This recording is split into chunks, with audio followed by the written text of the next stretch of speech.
ऐसा क्या किया है कि तूफान मचाया है?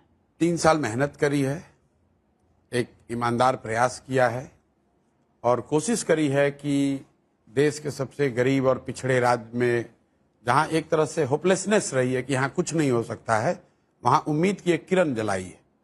लोगों को पहली बार पिछले 25-30 सालों में ये दिखा है कि शायद मैं ये नहीं कह रहा हूं कि एकदम मेरे पे उनका पूरा विश्वास हो गया है, लेकिन लोगों ने जो बात सुनी, जो प्रयास को देखा, तो उनको लगा शायद हमारे बच्चों के भी जीवन में बदलाव आ सकता है। शायद वो दिन भी आ सकता है जब बिहार से लोग बाहर मजदूरी करने नहीं जाएंगे।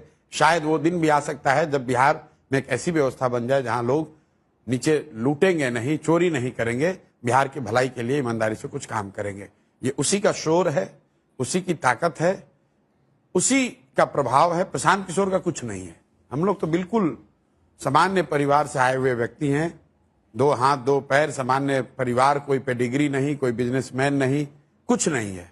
10, 15, 20 लोगों के साथ आज से 3 वर्ष पहले भितिहरवा गांधी आश्रम से चलना शुरू किया और इस देश के जितने भी एनालिस्ट होंगे, अगर किसी ने ध्यान दिया होगा, जो भी पत्रकार हो, एनालिस्ट हो, उन्होंने यही कहा, अरे छोड़ो ना भाई, बिहार में क्या हो सकता है। मुझे लगता है कि नेशनल मीडिया में आप सबसे पहली पत्रकार होंगी जो मेरी पदयात्रा में आई थी, वरना तो लोगों ने कहा यार इससे क्या होता है। जब व्यक्ति के जीवन में इतना अंधकार हो तो आप उसको, जब ये प्रकाश का एक पुंज दिखता है ना, तो आपको अंदाजा नहीं है कि वो कितनी तेजी से या कितनी ताकत से उसको अपने जीवन में लाना चाहता है। और वही लोगों ने देखने में, समझने में भूल करी है। नेपाल में अभी जो क्रांति हुई वो किसी ट्रेंड लाइन में थोड़ी ना दिखा है।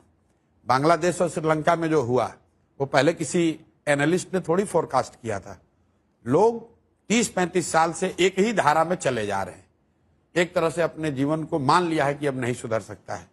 बीच में एक उनको प्रकाश पुंज दिखा, एक रास्ता दिखा, तो अब वो लोग अपने बच्चों के लिए खड़े हो रहे हैं और वही प्रभाव दिख रहा है।